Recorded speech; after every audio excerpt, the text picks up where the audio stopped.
Muy buenas noches. Acompáñenme por favor a Éxodo capítulo 8, versículo 2.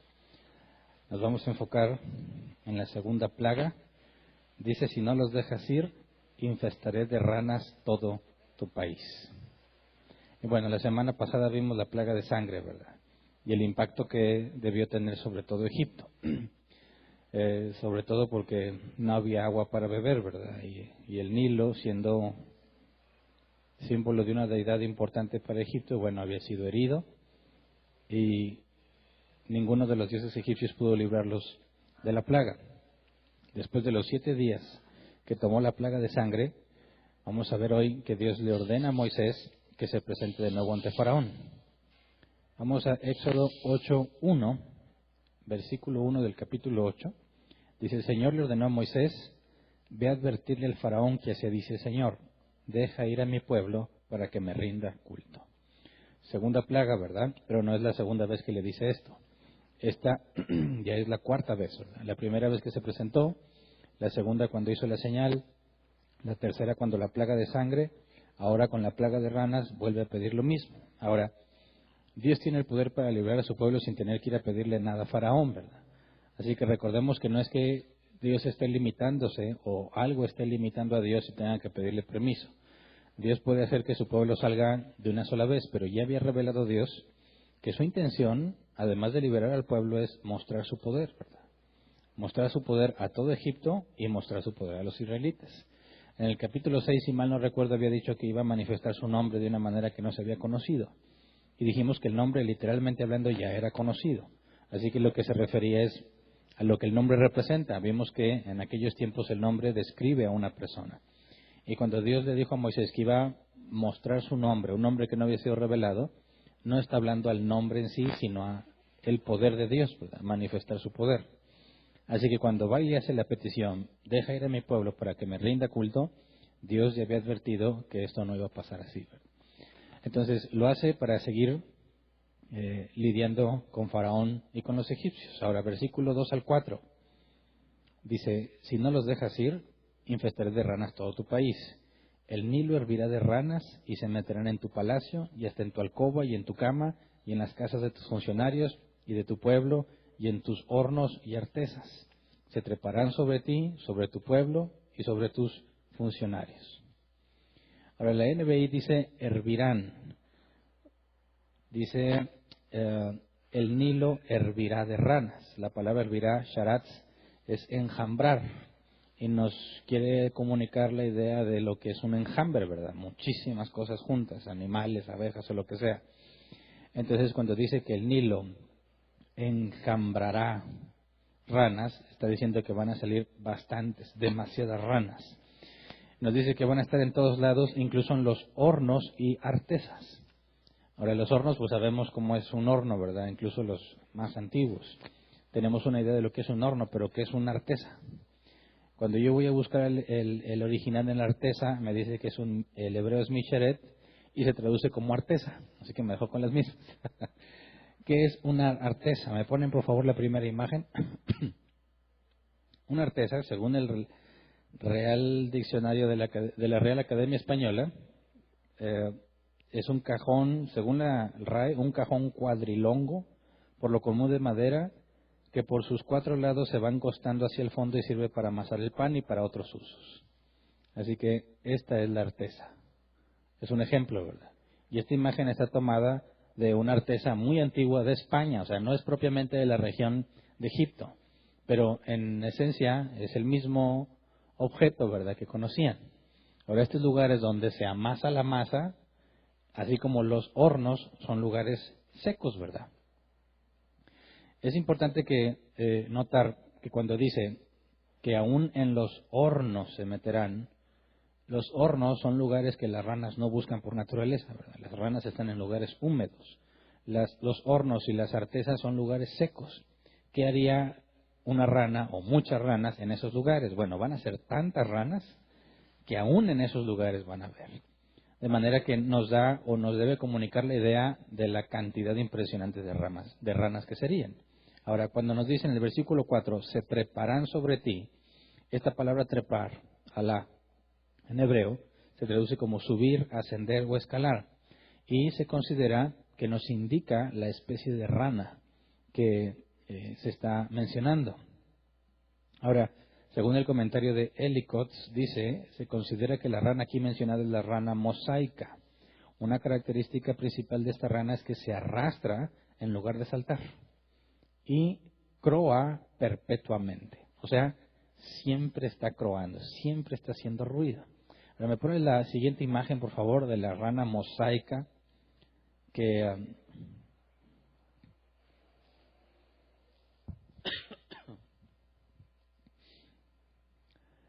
este es un ejemplo de una rana mosaica.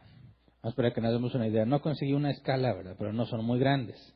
Pero estas ranas, más que saltar, se arrastran. Entonces, cuando dice en el versículo 4 que se treparán sobre ti, está haciendo referencia no que van a estar salte y salte, sino que van a estar arrastrándose. Se arrastrarán sobre ti, sobre tu pueblo, sobre tus funcionarios. Van a subirse a todos lados, a la casa, a la alcoba, al palacio, en las casas de los funcionarios, los hornos y las artesas. Entonces, tenemos una idea más o menos clara de qué tipo de rana es. Características, se arrastra y croa, dice el diccionario, perpetuamente. O sea, nunca se calla. No sé si tú alguna vez has estado en el campo, en el bosque, y escuchas a las ranas croar, ¿verdad? Sobre todo cuando te acercas a un lago y hay muchas ranas. Yo, durante 5 o 6 años en Coahuila, viví enfrente de un lago. Y recién nos cambiamos para allá. Esa era la principal atracción del lugar, que en la temporada en la que yo llegué había muchísimas ranas y hacíamos carreras de ranas. Entonces teníamos que llevar tinas, cada quien llevaba su tina, nos acercábamos al lago y todas las ranas estaban en la orilla del lago. Eran tantas las ranas que había que cuando te acercabas a agarrarlas no todas alcanzaban a escapar. Entonces era muy fácil echar ranas para organizar carreras y obviamente te ibas separando la más grande. La rana más grande que encontraras la apartabas para ti. Todas las demás era para invitar a los demás niños a que hicieran sus carreras de ranas. Y bueno, ponías a las ranas en el punto de partida, ponías la meta y tenías que darle una palmada justo atrás de la rana, casi golpeándola para que la rana se asuste y brinque, ¿verdad? Entonces ahí nos tienes a todos pegándole al piso para avanzar las ranas. Ahora, yo sé que es estar agarrando las ranas, jugando con las ranas, que te orinan las ranas y todo eso, ¿verdad? No es algo, a mí no me generaba mucho asco, pero había otras personas a quien, sobre todo las mujeres, nomás les acercaba la rana y el griterío, ¿verdad? Nos tocó que como vivíamos enfrente de un lago, era común que a veces abrías la puerta y ahí estaban las ranas, ¿verdad? Algunas veces cuando hacía mucho calor y dejabas la puerta abierta, las ranas se metían a la casa. Y yo sé lo que es experimentar que vas caminando y pisas una rana, sin saber que había una rana ahí. Ahora, no hay problema cuando traes tenis, pero cuando estás descalzo es una sensación muy extraña. Pisar la rana, ¿verdad? Sobre todo cuando la matabas porque se reventaba, todo embarrado el pie y luego limpiar, no era un problema. Pero bueno, ahora, en este asunto, cuando nos dice que se treparán sobre ti, sobre tu pueblo, bueno, nos da una pista de muy probablemente qué tipo de rana es. Ahora pregunto yo, ¿por qué una plaga de ranas? ¿Por qué las ranas? Cuando Moisés y Aarón se presentan ante Faraón y le hablan de una plaga de ranas, ¿qué habrá entendido Faraón o qué impacto tendría eso para Egipto? Porque cuando hablamos de la plaga de sangre, vimos que el Nilo, siendo su principal fuente de alimento y de agua para beber y para regar, bueno, convertida en sangre, me parece que de inmediato entiendes el problema. Pero, ¿por qué las ranas? ¿Por qué Dios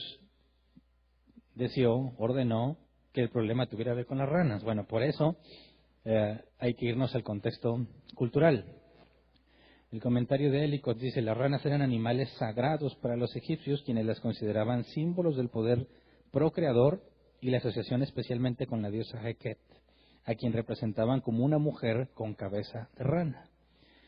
Conseguí 2 fotos de Heket, bueno, de relieves, para que veamos, por favor me ponen la siguiente imagen, donde esta diosa, aquí la podemos ver, es una mujer con cabeza de rana. Esta es Heket y se consideraba que era símbolo del poder procreador, es decir, es la diosa que da vida. ¿Me ponen la siguiente, por favor? Aquí podemos también ver con una especie de armas y aquí está la cabeza de rana de esta diosa. Entonces, para los egipcios, una rana de este tipo era una representación de la diosa de la vida, la diosa que da vida. No se debía matar, según este comentario y otros que leí, no se debe matar intencionalmente una rana sagrada. Aquel que matara una rana podría ser castigado con la muerte. Ahora que, imagínate este asunto, ¿verdad? Dice Dios, les voy a traer muchísimas ranas. Va a haber ranas en todas partes. Para ellos es un animal sagrado. Pero, habiendo tantas y habiendo pena de muerte para matarlas, ¿qué implicaría tener muchas ranas en Egipto? No las puedes maltratar, no las puedes matar, no les puedes hacer nada. Entonces, si son demasiadas ranas o llegan ranas, digamos, en distintas rachas, de poco a poco, bueno, invariablemente se van a acumular porque nadie las puede matar. Y que las mate podría ser castigado con la muerte. Otra cosa que vi es que los amuletos de Jequet fueron usados por las mujeres para protegerlas mientras daban a luz. Estos amuletos solían tener la forma de una rana. Una ranita colgada o una ranita en la mano para cuando estaban dando a luz. Era la diosa que da vida para que el niño naciera bien y que la mujer cuidara su propia vida. Entonces, cuando les habla Moisés y Aarón de una plaga de ranas, ellos lo que comprenden es, bueno, es un animal sagrado, representa a nuestra diosa, pero ¿qué problema será tener tantas ranas sin poder hacer nada al respecto? Porque si le haces algo a las ranas, se irá en contra de tus propias creencias, ¿verdad? Así que podemos ver que Dios está nuevamente confrontándolos con las deidades. En el caso del Nilo, que representaba una deidad, Dios demostró tener poder sobre ese Dios. Ahora, otra deidad, que es Jequet, que es principal para ellos, porque es quien da la vida, bueno, ¿cómo es que el Dios de los hebreos podría tener control sobre la diosa que da la vida? Es una de las diosas en su jerarquía de las más altas. Así que es una advertencia seria, ¿verdad? Para los egipcios es realmente un problema las ranas, no por ser ranas, sino porque son sagradas. Luego vamos a Éxodo 8, 5 al 6, porque no se especifica la respuesta de Faraón ante la advertencia, pero lo podemos deducir por lo que dice aquí. Éxodo 8, 5 al 6 dice, luego el Señor le dijo a Moisés, dile a Faraón que extienda su vara sobre ríos, arroyos y lagunas para que todo Egipto se llene de ranas. Aarón extendió su brazo sobre las aguas de Egipto y las ranas llegaron a cubrir todo el país. O sea, si era una advertencia, deja ir a mi pueblo, ¿verdad? Si no voy a traer ranas. No se nos especifica la respuesta de Faraón, pero luego nos dice que ya ponen en acción la plaga, entonces deducimos, Faraón dijo que no los iba a dejar ir. Entonces, no sabemos cuánto tiempo pasó desde que Aarón, usando la vara, manda que la plaga inicie. No sabemos cuánto tiempo pasó desde eso hasta que el país se llena de ranas. Tuvo que haber sido gradual, ¿verdad? No puede ser que las ranas hayan aparecido en todo el país. Entonces, cuando nos habla de los ríos, arroyos y lagunas, está hablando de los ramales del Nilo, ¿verdad? Porque lo que regaba ahí, las lagunas, los pozos, los riachuelos, todo eso eran ramas del Nilo. Recorría todo Egipto, entonces en todos lados hay agua del Nilo. Entonces no se tardó o no debió tardar demasiado, puesto que en todas las aguas empiezan a salir ranas. No es que por allá pasa el Nilo y de aquí a que lleguen acá las ranas, no. Los ramales del Nilo recorrían muchas partes de Egipto. Así que desde ahí empiezan a salir todas las ranas. Ahora recuerden que en tiempos de José, el soñador, habíamos analizado cómo eran los egipcios y vimos que eran muy escrupulosos en cuanto a su limpieza. Eran muy higiénicos. ¿Qué tan higiénicas son las ranas? Sobre todo cuando son demasiadas. Para la vida común de un egipcio, ¿qué tortura o sufrimiento habrá sido tener a tanta rana en todos lados cuando ellos lo que quieren es estar limpios, ¿verdad? Así que ahorita vamos a ver o tratar de darnos una idea de lo que es una plaga de ranas, pero dice el versículo 7, Éxodo 8, 7, dice, pero mediante sus artes secretas los magos hicieron lo mismo, de modo que hicieron venir ranas sobre todo Egipto. Ahora, otra vez vamos a cuestionarnos, cuando los magos también convirtieron agua en sangre, dijimos, ¿de dónde sacaron agua que no fuera sangre, verdad? Tenía que haber sido alguna especie de líquido o la misma agua ya convertida en sangre y engañan a Faraón. En este caso dice que también hace venir las ranas. Ahora, ¿cómo distingues de quién son las ranas. O sea, Moisés y Aarón, por medio de la orden de Dios, dice que de todas las aguas del Nilo empiezan a salir las ranas. Y luego los magos llegan y dicen, nosotros también podemos, y también hace que salgan ranas. Pero ¿cómo distingue sus ranas de las de Moisés y las de Aarón? ¿Me explico? Entonces, ¿realmente lo imitaron o simplemente dijeron, van a salir ranas de ahí? Y ahí están las ranas. ¿Cómo le haces para imitar y distinguir? ¿Cómo convences a Faraón de que las ranas que están llegando también, esas son tuyas porque tú las invocaste, pero las demás ranas son de Aarón y de Moisés? No tiene mucho sentido. Pero ya vimos que no era difícil convencer a Faraón, ¿verdad? Porque Faraón está decidido a no reconocer al Dios de los hebreos. Entonces, encontré dos comentaristas. Pulpit dice, posiblemente hayan simplemente afirmado que con sus encantamientos criaron ranas o generaron ranas que en realidad eran la consecuencia del acto de Aarón. Lo que yo digo, ¿verdad? Y el comentario Benson dice, con el permiso de Dios, agregaron ranas a la plaga, pero no pudieron eliminarla. Esta es la idea de que Dios les había dado cierta capacidad para que también generaran ranas, pero no pudieron evitar que se generaran. Pero igual aquí permanece la pregunta que yo hice, ¿cómo sabes que esas ranas son las de ellos, verdad? Si ya en todo lugar donde hay agua están saliendo las ranas. Luego, sin especificar cuánto tiempo ha pasado, Faraón manda llamar a Moisés y Aarón porque ya no soporta la situación. Éxodo 8:8. Dice, entonces el Faraón mandó llamar a Moisés y Aarón y les dijo, ruéguenle al Señor que aleje las ranas de mí y de mi pueblo, y yo dejaré al pueblo para que le ofrezca sacrificios. Primera vez que se doblega el Faraón, ¿verdad? Con la plaga de sangre, como si nada. Pero con la plaga de ranas, ahí primera vez que se doblega. Ahora, ¿qué tan difícil era o qué tan difícil sería estar en medio de una plaga de ranas? ¿Qué tan complejo o asqueroso o insoportable era tener a las ranas que Faraón se doblega? ¿Me pueden poner el video, por favor? ¿Este video fue filmado en la plaga de ranas? No, este video es alguien en internet, en YouTube. Traigo el link, que no venía el nombre de la persona que lo hizo, pero su objetivo era tratar de replicar con el sonido de las ranas y viendo cerca de una plaga de ranas en un lago, tratar de recrear la idea de lo que sería estar en una plaga de ranas.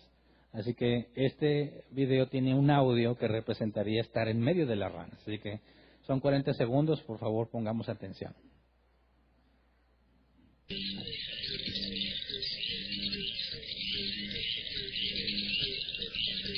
Todas esas son ranas, ¿eh?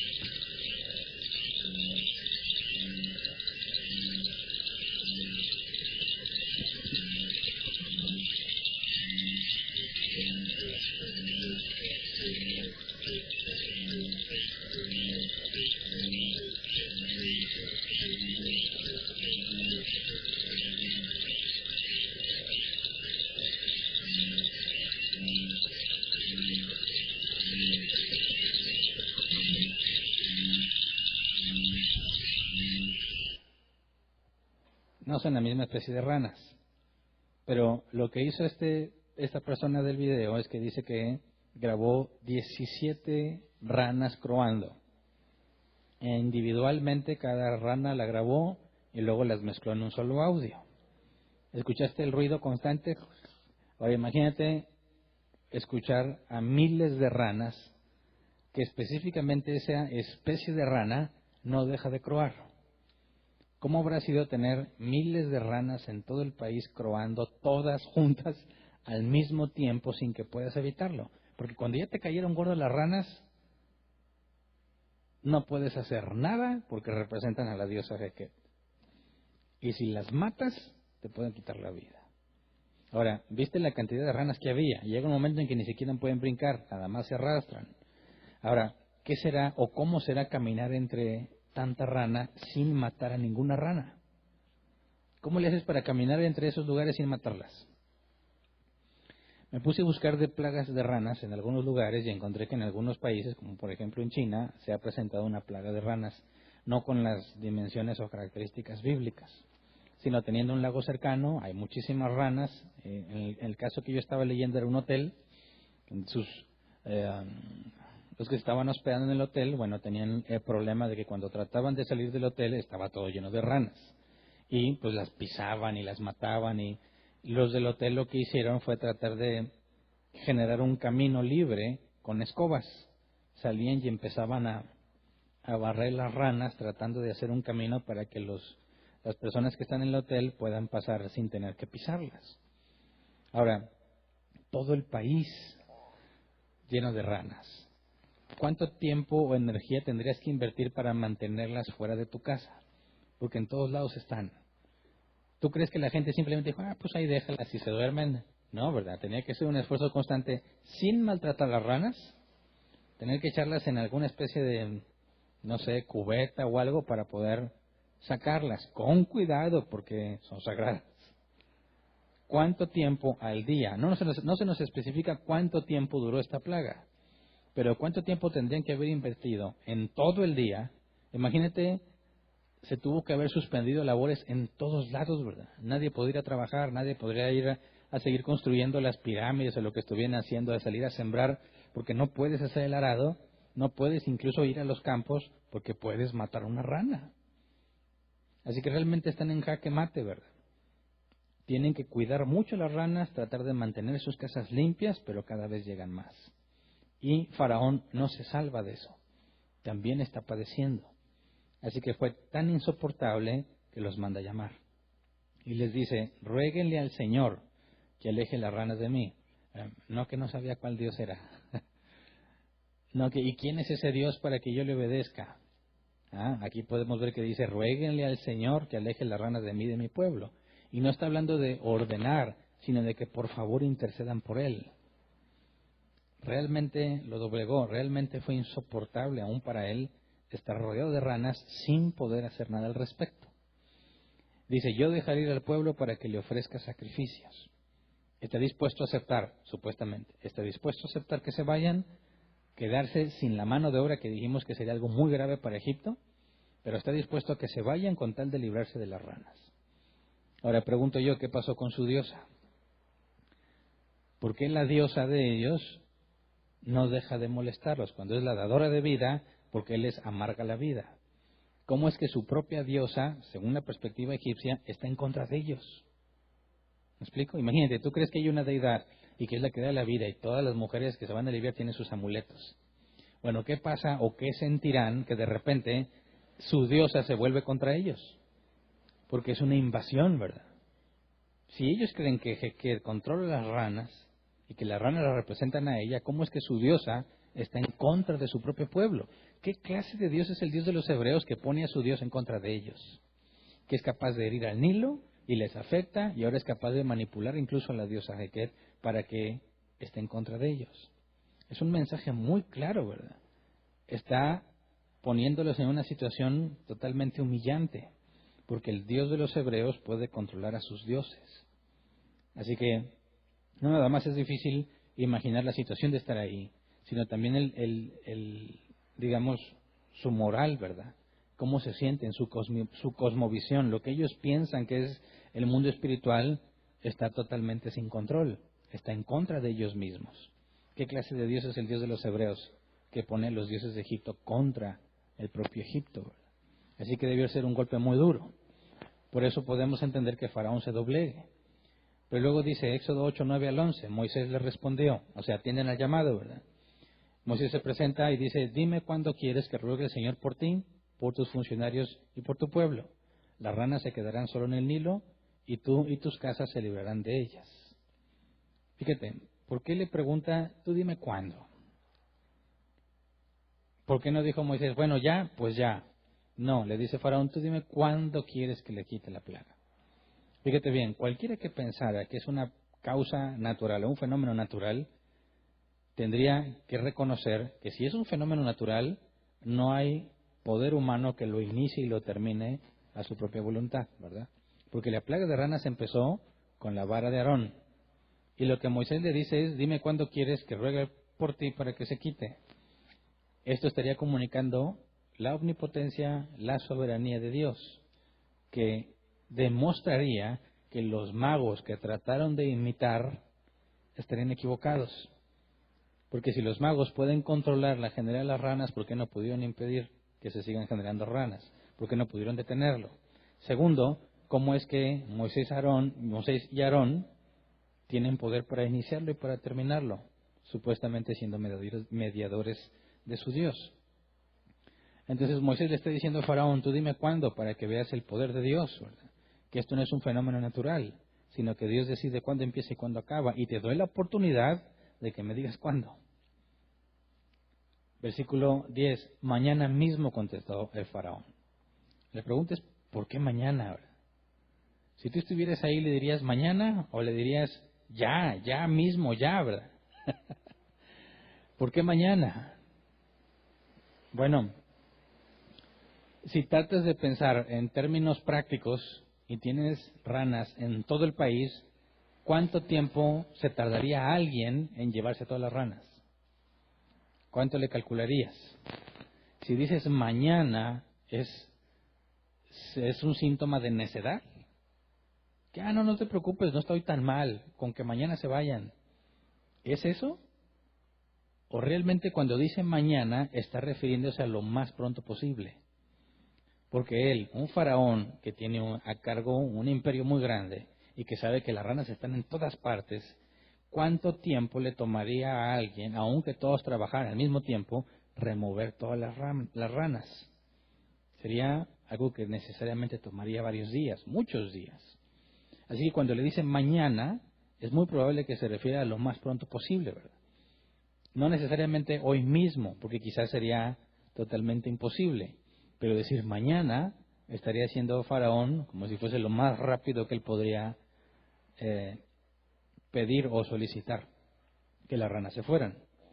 Luego le contesta Moisés, así se hará, respondió Moisés, y sabrás que no hay Dios como el Señor nuestro Dios.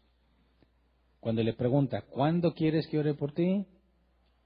Y le dice, mañana, bueno, así se va a hacer para que veas que no hay Dios como el Señor. Es decir, como les comentaba, es una muestra de la soberanía de Dios. Y le dice, las ranas se apartarán de ti y de tus casas, de tus funcionarios y de tu pueblo y se quedarán únicamente en el Nilo. Ahora, versículos 12 al 13. Moisés sale de ahí, está comprometido con Faraón, ahora tiene que clamar a Dios. Dice, tan pronto como salieron Moisés y Aarón de hablar con el Faraón, Moisés clamó al Señor en cuanto a las ranas que habían mandado sobre el Faraón. El Señor atendió los ruegos de Moisés y las ranas comenzaron a morirse en las casas, en los patios y en los campos. Pero cuando dice aquí que clamó, la palabra clamó, tzak, se traduce como llorar, gritar o llamar. Traduce o comunica un sentido de urgencia, de angustia. ¿Por qué clama Moisés? ¿Por qué no simplemente le pide? ¿Por qué no simplemente ora al Señor y le pide que se lleve la plaga? ¿Por qué hay un clamor aquí? ¿Por qué llora? Bueno, quizás está haciendo o tiene empatía con los egipcios. Porque cuando vimos que Dios dijo que estarán sobre ti, sobre tu pueblo y tus funcionarios, está hablando de todas las clases sociales de Egipto. Pero eso demuestra que el pueblo de Dios fue excluido, ¿verdad? Así que el pueblo de Dios no está padeciendo la plaga de ranas. Cuando dice que está por todo el país, tenemos que entender que si a los israelitas o los hebreos no les afecta, entonces en Gosén, que es donde están ellos, no hubo plaga de ranas. Las ranas no entraron a Gosén, las ranas se quedaron acá, en Egipto. ¿Por qué clama Moisés? Una posibilidad es que no está disfrutando la aflicción de los egipcios. ¿Me explico? No se alegra con el sufrimiento de ellos. Y cuando le clama al Señor para que se lleve las ranas, estaría en cierta manera intercediendo por Egipto. Pero hay otra posibilidad. Tal vez porque Moisés se comprometió con Faraón en un tiempo sin obedecer la instrucción de Dios o sin recibir instrucción de Dios. Es decir, no fue Dios quien le dijo que al día siguiente se llevara las ranas, ¿verdad? Moisés no le preguntó al Señor cuándo deberían irse las ranas. Moisés acordó con Faraón sin que esté revelada una consulta a Dios o un mandato de Dios de por medio. Moisés acuerda con Faraón, bueno, ahora ¿cómo le hace para cumplirle a Faraón? Pues va, le ruega a Dios, ¿verdad? Entonces quizás no es propiamente empatía totalmente, sino el compromiso que ya adquirió y rogarle al Señor para que las ranas se vayan, como Faraón lo está solicitando. Ahora Moisés le dijo, las ranas quedarán solo en el Nilo, ¿verdad? Se apartarán de ti. ¿Pero qué fue lo que hizo Dios? Dice el Señor, atendió los ruegos de Moisés y las ranas comenzaron a morirse en las casas, en los patios y en los campos. O sea, no se fueron. Solamente quedaron vivas en el Nilo. Todas las demás se murieron. Es decir, Dios les dijo, ok, ya no va a haber ranas, pero los cuerpos, los cadáveres de las ranas, ustedes los quitan. Así que no fueron simplemente librados de que, ya no hay ranas. No. Dios dijo, bueno, se detiene la plaga, ya no van a salir saliendo enjambres de ranas. Ya no, van a estar las ranas normales, pero todas las ranas que había ahí se van a quedar, ahí se mueren, ya no se van a arrastrar, pero tú las limpias. Así que la plaga de las ranas vivas era algo totalmente desagradable y molesto. Ahora, muertas, las ranas, cualquier cuerpo, ¿cuánto tiempo tarda en entrar en descomposición? Al segundo o el tercer día ya apesta. Ahora imagínate miles de ranas en todos lados, muertas al mismo tiempo, y empieza a correr el tiempo en lo que va a empezar a descomponerse. Tanta rana y la peste que va a haber en todos lados. Y ellos se les van a tener que ingeniar para deshacerse de tanta rana. ¿Dónde la echas? ¿Dónde pones tanta rana muerta? No la vas a regresar al Nilo, porque de ahí bebes. No especifica qué le hicieron. Dice el versículo 14, la gente las recogía y las amontonaba, y el hedor de las ranas llenaba el país. ¿Las habrán quemado? Pues si las están amontonando, no las enterraron, ¿verdad? Quizás nada más les prendieron fuego. Ahora, ¿cómo será la emoción, la experiencia de ver a su diosa? Ellos juntando todos los cadáveres que representan a su diosa y luego quemarlos. Es un choque fuerte, ¿verdad? ¿Qué sentirá? Imagínate, tú has crecido toda tu vida en Egipto. Te han enseñado que esta diosa es la que te cuidó cuando naciste. Te enseñaron que ella es la que te dio la vida para que nacieras. De repente llegan Moisés y Aarón y te trauman de esta manera. Porque la rana que tú siempre has venerado y que siempre has cuidado y que no quieres maltratarla ni lastimarla, mucho menos matarla, ahora tienes que apilarlas porque apesta y quemar todos sus cuerpos. Eso debió haber sido un choque fuerte, interno, en su cosmovisión. Tú estás seguro de lo que crees y viene alguien y te demuestra que no es nada de lo que creías, ni con el Nilo, ni con la diosa que da la vida. Así que seguramente están quebrantados internamente. Están enfrentándose a una situación muy compleja para ellos. No es fácil de asimilar que alguien llegue y te demuestre que lo que creíste toda tu vida, que lo que creyeron incluso tus ancestros, todo lo que marcaba el sistema de la vida. Vimos las fiestas que se hacía para el Nilo, que se le cantaban himnos. Ahora, ¿cuál es el amor o el cuidado que le tenían a las ranas? Y luego llega Dios y les destroza completamente toda esa cosmovisión. ¿Les habrá dolido? Claro que sí, claro que sí. Piensa, a una escala mucho menor. Antes de que entendieras la doctrina bíblica y tú creías que pactabas con Dios y todo eso, estabas bien contento y le echabas ganas. ¿Qué sentiste cuando te diste cuenta que era falso? ¿Cuántos dijeron nomás, bueno, pues ya, y siguieron su vida normal? Ninguno. Te aseguro que ninguno. Fue un conflicto serio. Fue un shock. No puedes creer que lo que tú creíste durante mucho tiempo es falso y que te demuestran que es falso. Es un choque fuerte. Yo pensaba que estaba loco. Ahora imagínate la experiencia de acumular a todas las ranas y deshacerte de los cuerpos. Después de que las propias ranas que te dan la vida se volvieron contra ti. Porque hay un Dios de los esclavos, no de un imperio más fuerte que tú, no de mejores guerreros, no de una nación lejana, de los esclavos, de los pastores despreciables. ¿Se acuerdan que despreciaban a los pastores?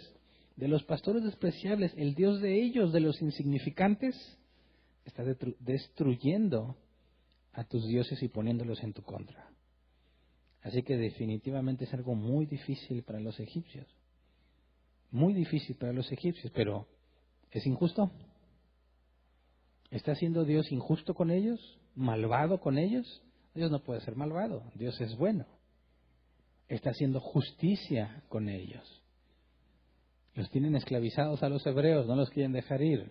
Y Dios está empezando a juzgarlos. Pero fíjate bien, al juzgarlos, el impío, el malvado, se entristece, ¿verdad?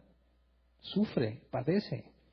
¿Se acuerdan cuando hablamos del gozo? Gozaos con los que se gozan y llorar con los que lloran. Y decimos, no puedes llorar con el impío. No puedes tener empatía con él y decir, ay, pobrecito, los están llorando. Pues ayudémoslo con sus ranitas. No, es necesario que el impío padezca, porque es la única oportunidad que tiene de entender que está haciendo lo malo. ¿Me explico? ¿Se acuerdan del hijo pródigo? ¿Qué es lo que le hizo entrar en razón? La aflicción, el sufrimiento, el hambre. Es necesario. No todas las personas que sufren reconocen a Dios, pero el sufrimiento es un medio muy común usado por Dios. Dios nos habla de muchas maneras, podemos experimentar o ver la gloria de Dios en muchas cosas, pero ninguna como el sufrimiento. Así que vemos a los egipcios, han de estar totalmente descorazonados, totalmente derrotados, al ver semejante situación con tanto cuerpo de rana muerta, la peste que hay en todos lados. El Dios de los hebreos insignificantes les está dando una paliza. Faraón, el rey más importante del mundo conocido, se doblegó ante Moisés. Es un día de derrota nacional. Están totalmente destrozados. Imagínate la situación. Dice el versículo 15. Pero en cuanto el faraón experimentó alivio, endureció su corazón y tal como el Señor lo había advertido, ya no quiso saber nada de Moisés ni de Aarón. Ahora, cuando dice endureció, Kaved, pesado. Concordancia exhaustiva Strong. En sentido figurado, severo, difícil, estúpido, duro, pesado. Es decir, dispuesto a mantener su decisión aunque lo lleve a la catástrofe.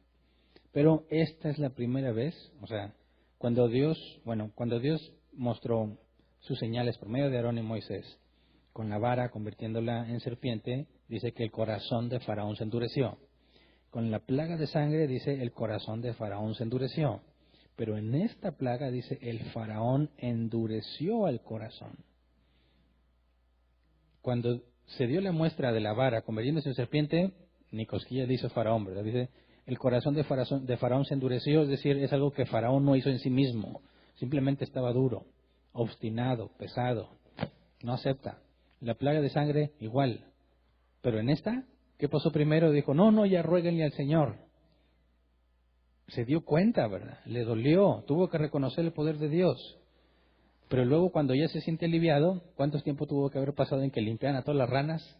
Y ya que se llevaron las ranas para que se vaya la peste, y luego se siente aliviado, y luego Él es quien endurece su corazón. Y eso es un acto de Él. Tuvo la evidencia del poder de Dios.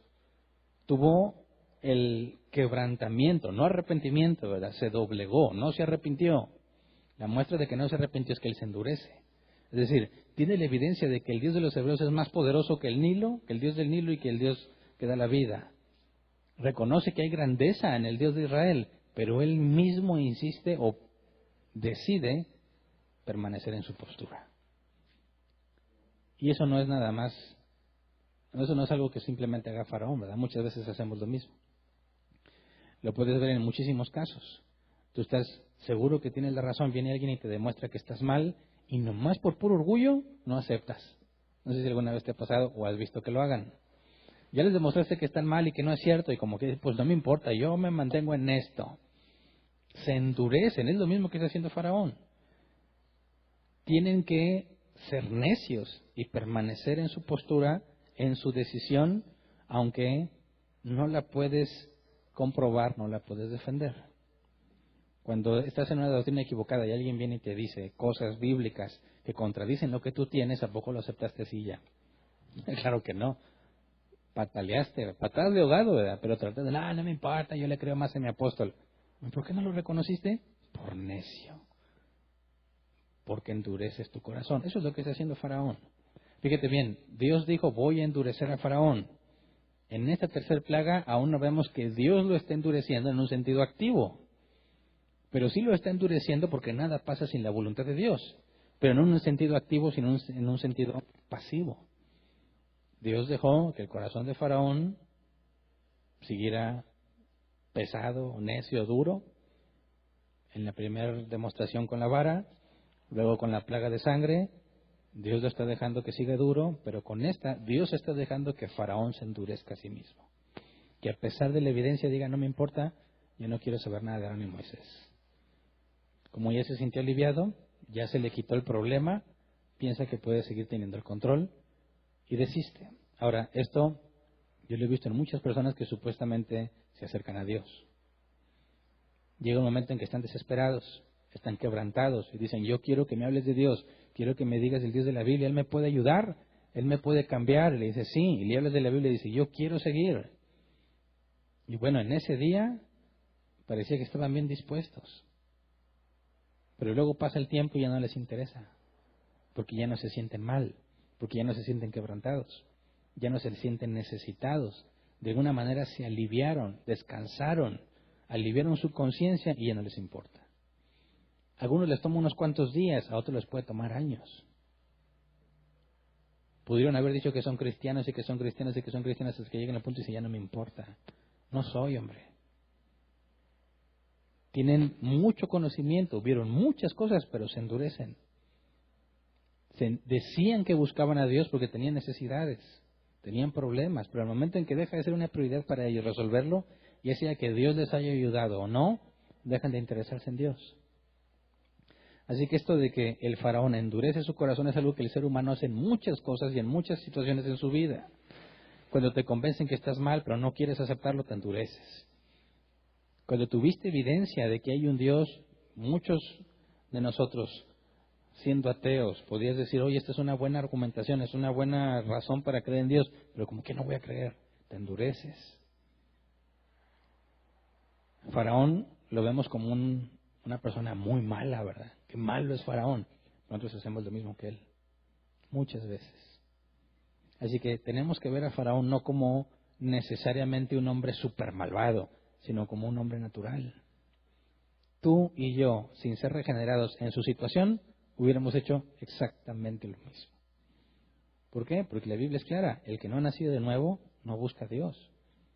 No ama lo bueno. No busca lo bueno.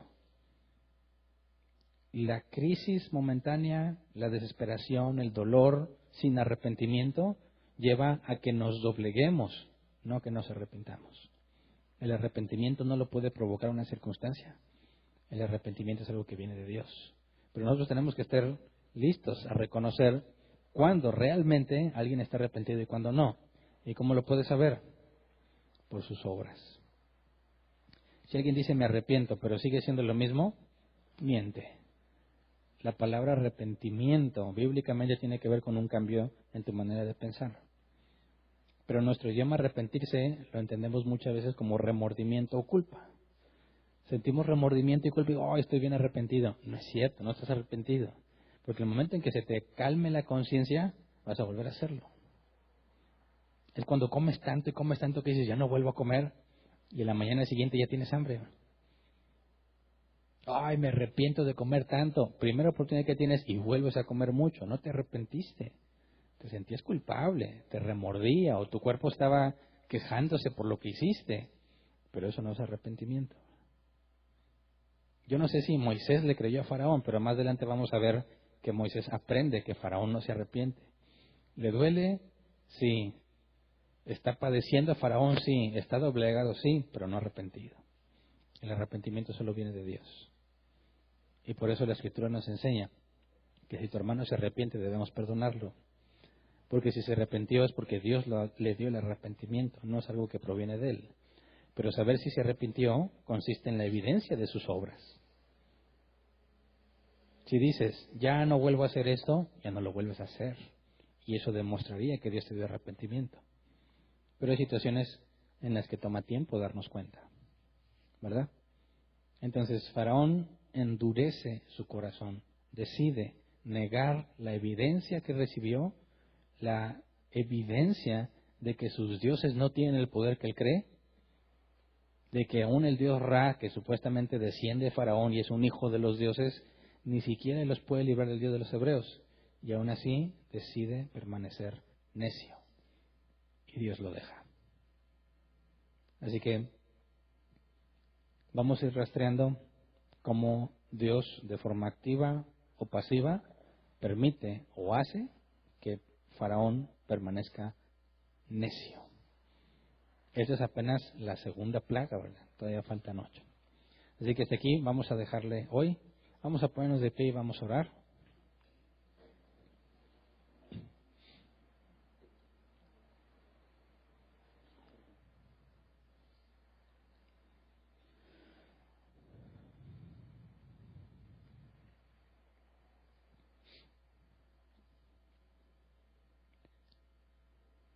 Pensemos en cuántas veces, ya sea tu caso o hayas visto otros casos, las personas parecen arrepentidas. Las lágrimas parecen indicar que están arrepentidos. Su actitud parece indicar que está arrepentido. Sus palabras parecen comprobar que está arrepentido, pero sus acciones no. Es difícil, me imagino yo,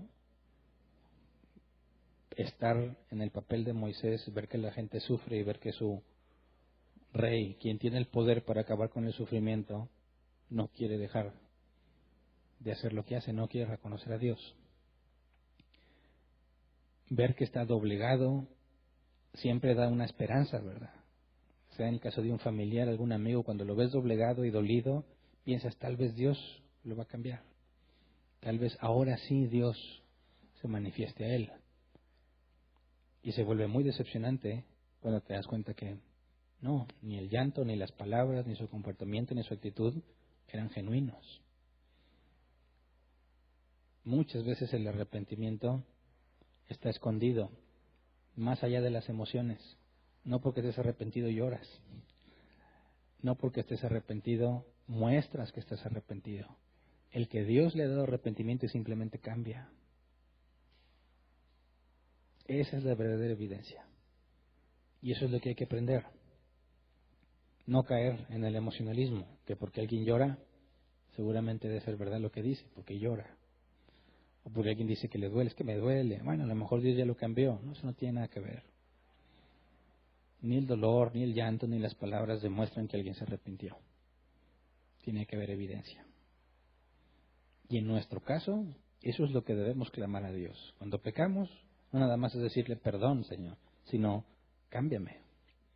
Dame el arrepentimiento que necesito, que yo no puedo generar para mí mismo. Por eso cuando caemos en pecado, cuando tropezamos, nuestro enfoque, nuestro clamor a Dios, no nada más es perdóname, sino cámbiame.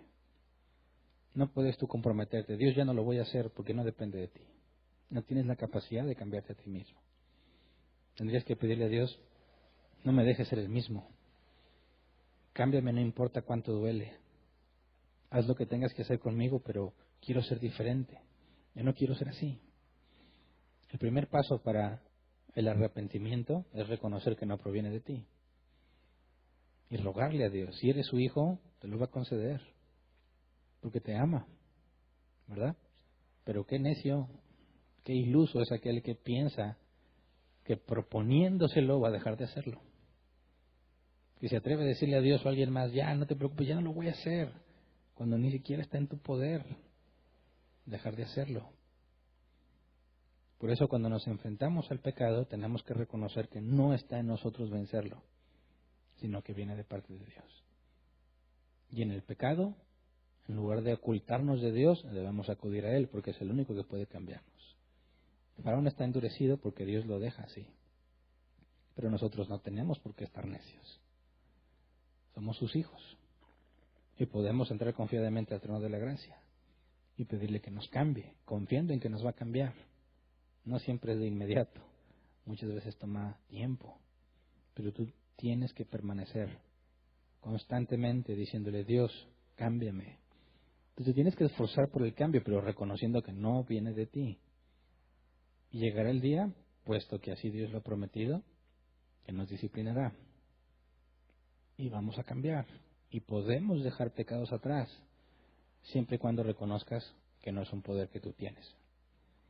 Así que como cristianos todos tenemos áreas débiles, lo hemos estudiado. Esas áreas débiles nos deben demostrar que no tenemos poder para cambiar, que hay que acudir a Dios. Y cuando vemos que alguien parece arrepentido, porque está quebrantado, porque llora, porque le duele, recordémonos que ellos tampoco tienen poder para cambiar. Si han cambiado es porque Dios los cambió, y la única evidencia son las obras. Así que hay que tener una mente fría en medio de las emociones. Es difícil, ¿verdad? Cuando alguien llora, pues, te da cosita. Te dan ganas de evitarle el sufrimiento. Pero tenemos que tener mucho cuidado. Está bien que llore, ¿no? No nego que le duela, pero eso no significa que Dios lo cambió. ¿Me explico? Así que necesitamos un balance, ¿verdad? Ni tampoco ser totalmente fríos ante el que llora, sino entender las razones de su lloro. Pero no podemos llorar con él si el sufrimiento que trae es resultado de la justicia divina. Es delicado, ¿verdad? Y es complicado. Pero conforme vayamos madurando en las cosas de Dios, debemos ir aprendiendo a hacerlo. Si lo entendemos en nosotros, es muy fácil verlo en los demás. Porque si tú sabes que tú no puedes cambiar, sabes que el otro tampoco. Y si asegura que ya cambió, tiene que haber evidencia, como contigo. Si Dios te cambió, vas a ver la evidencia en ti mismo. No te engañas a ti mismo, que no te engañen otros tampoco. Así que vamos a orar. Señor, gracias porque nos permites ver que tú tienes poder sobre todas las cosas. Gracias porque así como dices en tu palabra que mostrarías tu poder a Faraón, en algún momento de nuestras vidas lo mostraste para con nosotros. Nos transformaste, no queríamos nada contigo y en un instante nos convertiste en tus siervos. Qué mayor muestra de poder de transformarnos a nosotros mismos y quebrar nuestro duro corazón. Encontramos en la palabra que tú has dejado el corazón de Faraón duro, pero nosotros te agradecemos porque nos has dado un corazón de carne. Nos quitaste el corazón duro como piedra, lo quebraste totalmente, Señor, y nos diste un nuevo corazón, con nuevos deseos, con nuevas motivaciones, con nuevas metas, con deseos de agradarte y de servirte, Señor. Luchamos con nosotros mismos y por eso te pedimos que nos des el arrepentimiento que necesitamos para avanzar en santidad. Enséñanos a ver cómo nos has corregido y disciplinado y nos has dado arrepentimiento en nuestras propias obras, de manera que también podamos ser sabios y astutos cuando analizamos a los demás. No con soberbia, Señor, sino partiendo de tu conocimiento en tu palabra y de la experiencia en nuestro arrepentimiento. Que no son las lágrimas, no es el llanto, no son las palabras, no es la actitud, sino un cambio en las obras. Enséñanos, Padre, a ser sabios a la hora de nuestro trato con nuestros hermanos. Enséñanos también a ser sabios cuando hablamos de ti, del Evangelio a otros. Sabemos que muchos son llamados, pero pocos los escogidos.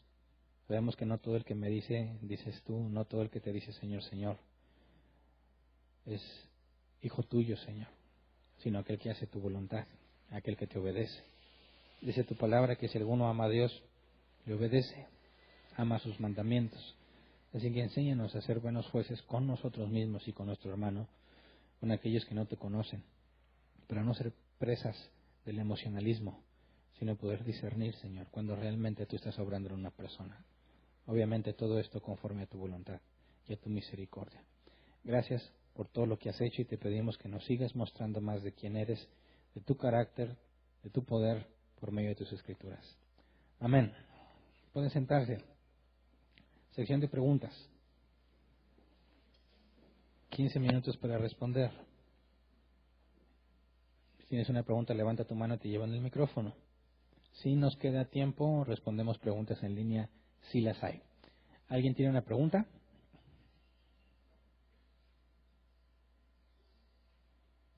Allá y acá, por favor.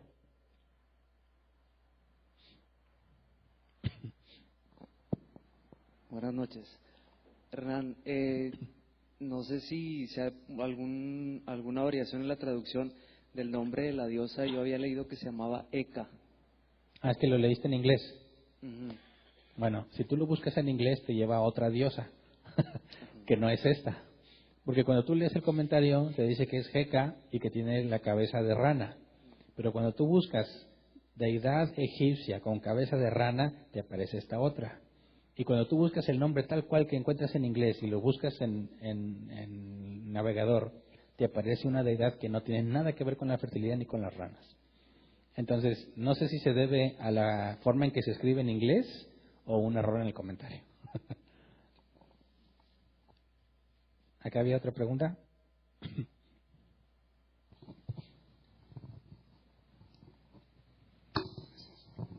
Sí, buenas noches. Buenas noches. Pastor, sobre la, por así decirle, continuidad en las plagas, Dios usó a Moisés y a Aarón con la vara para que el agua del río se convirtiera en sangre. Ujú.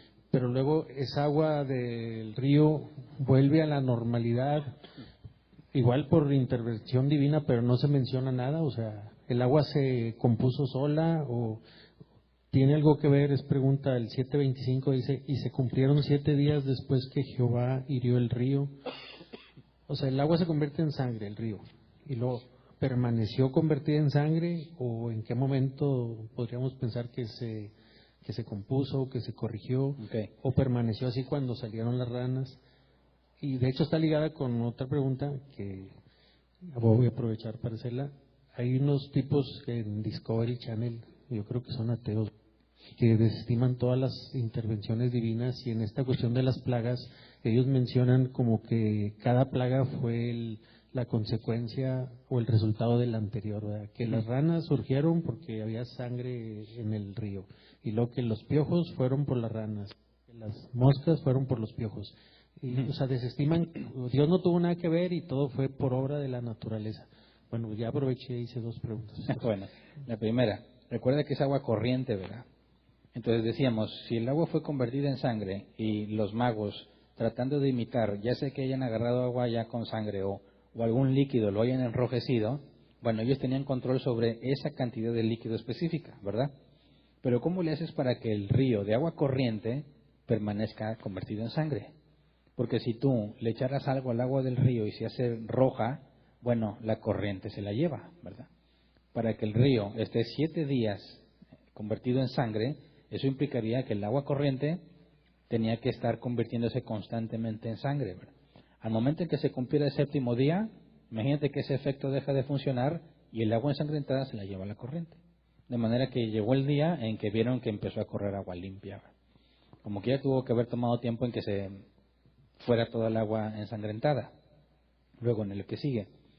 ¿Me lo repites, por favor? Sobre los discoveries que dicen que Dios Ya. no tuvo nada que ver. No, bueno, reconocemos que haya plaga de ranas no es un evento único en la historia, ¿verdad? Si tú checas un poco sobre la historia de Egipto, se dice que en septiembre, en periodos de inundación del Nilo, es común que se multipliquen mucho las ranas, al grado en que se le pueda llamar una plaga de ranas. Así que no negamos que las plagas de ranas puedan presentarse en distintos lugares del mundo, ¿verdad? Aquí el énfasis que se da, sobre todo en las palabras de Moisés, es cuando quieres que se quiten. Es decir, si Aarón, Dios por medio de Aarón con la vara, inicia la plaga y Moisés le dice, tú dime cuándo quieres que te las quite, para que eso demuestre que Dios tiene poder, eso desecha completamente la teoría de un efecto natural.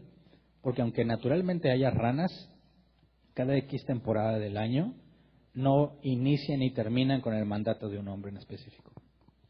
En la primera respuesta, pastor, mencionaste el número 7. ¿Sí hace referencia al versículo 25 del capítulo 7? Por lo que te 7 pregunté. días, ¿no? Sí, a eso hace referencia. Por eso dijiste 7. Gracias. ¿Ahí hay otra pregunta?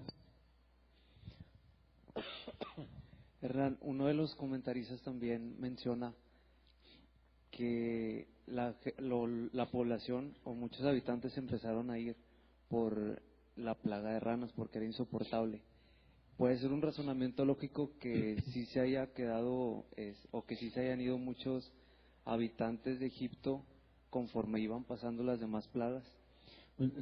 No podríamos descartarlo totalmente, ¿verdad? Es decir, no se menciona en la Escritura, pero podría ser factible. No sé, si la intención de Dios es que todo Egipto presencie su poder, y vivir en Egipto era uno de los más grandes privilegios en aquel entonces, y Egipto está rodeado de enemigos, difícilmente podríamos pensar en multitudes de egipcios retirándose, ¿verdad?, hacia territorio enemigo. Pero no podríamos descartar que algunas familias, por ejemplo, imagínate que hay egipcios que tienen familia en Madián, la cosa se está poniendo difícil, pues se van a Madián, ¿verdad? No podríamos descartarlo. Sin embargo, dudo, porque el contexto histórico de la situación política de Egipto, que haya habido desbandadas o grupos grandes que se hayan apartado porque encontrarían con pueblos enemigos. Lo vamos a ver con los israelitas, cuando se movían en grandes masas, todos los pueblos que percibían que venían en una trayectoria hacia ellos se sentían amenazados. Imagínate cantidades grandes de egipcios migrando hacia otros lugares, sería una amenaza que hubiese sido tomada como ofensiva. Pero bueno, puesto que no se especifica nada, no podemos decir ni sí ni no, ¿verdad? Deducir en base al contexto cultural y contexto político, pues hasta ahí. ¿Acá hay otra pregunta?